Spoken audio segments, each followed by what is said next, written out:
মানুষ যিনি যথেষ্টভাবে বাংলায় পরিচিত অথবা পরিচিতা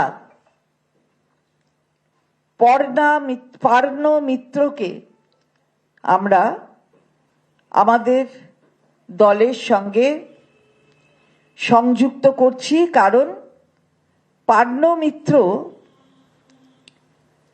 সে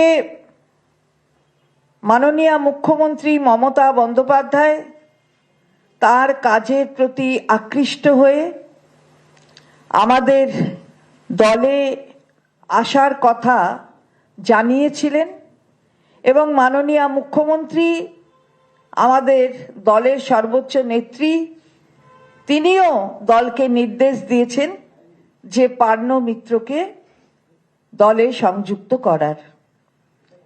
আপনারা জানেন ছবির জগৎ, তার সাথে যাদের পরিচিতি আছে এবং বাংলা তো ছবির জগতের সাথে সবসময় পরিচিত থেকেছে এবং আছে, তারা জানেন যে পার্নো মিত্র 2007 সাল থেকে এই ছবির জগতে তার পদার্পণ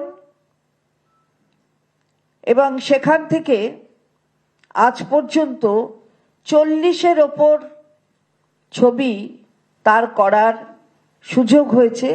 তার মানে মানুষ গ্রহণ করেছে তাকে, এবং তাই এই 40 সংখ্যা তারও ওপরে এই স্বল্প সময়ের মধ্যে 7 সাল থেকে 25-এর মধ্যে তার করার সুযোগ হয়েছে।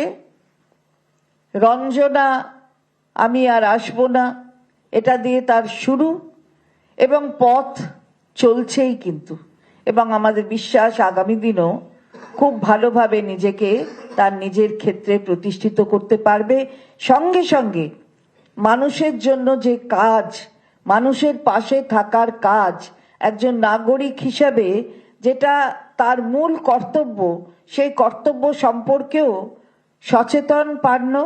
এবং আমি ধন্যবাদ জানাচ্ছি যে মহিলা হয়ে পার্নো মিত্র তার নিজের স্বক্ষেত্র যেমন তার সাথে সে যুক্ত, আবার তৃণমূল কংগ্রেসের সঙ্গে যুক্ত হওয়ার জন্য সে আজকে এখানে এসেছে।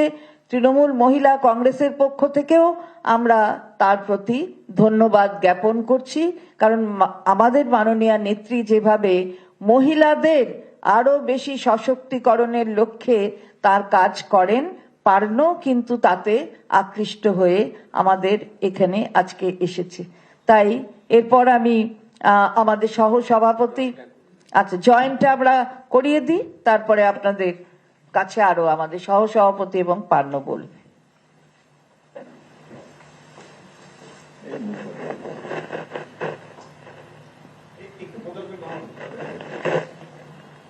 মমতা বন্দ্যোপাধ্যায় জিন্দাবাদ, জিন্দাবাদ জিন্দাবাদ, তৃণমূল কংগ্রেস জিন্দাবাদ, জিন্দাবাদ জিন্দাবাদ।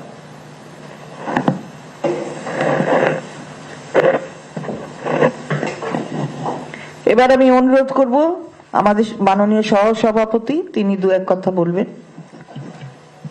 হ্যালো, পার্নো 2019 থেকে তৃণমূলে যোগ দিলেন পার্নো মিত্র। অভিনেত্রী পার্নো মিত্র তৃণমূল কংগ্রেসে যোগদান করলেন।